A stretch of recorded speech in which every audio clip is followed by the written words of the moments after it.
से सुनता लगे सही जवानी बचल रही। अरे ना हो खैला बाद के लइका पटाला जवानी तार बनल रही।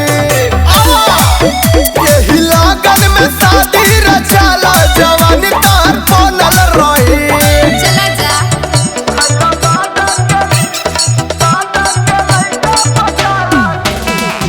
म्यूजिक बाय कृष्णा ई हवा के लाई के ता ले ले चुम्मा जाबरे। मिल बुझे अकेला तोहर ना सदी है घाघरी। अरे बचा के रहो ई हवा के लाई के ता ले ले चुम्मा जाबरे। ना मिल बुझे अकेला तोहर ना सदी है घाघरी।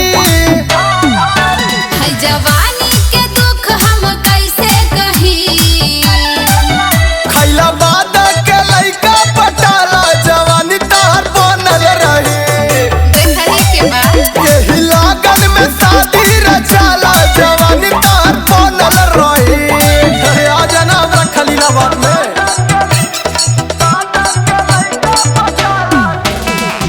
Music by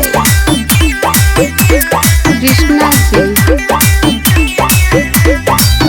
writer Manoj Kallu करे छेड़खानी। कितना कम हो गई बा। कृष्णा पुजारी झारी जवनिया के पानी का बुझाए। राइटर मनोज कल्लू करे छेड़खानी। कृष्णा पुजारी झारी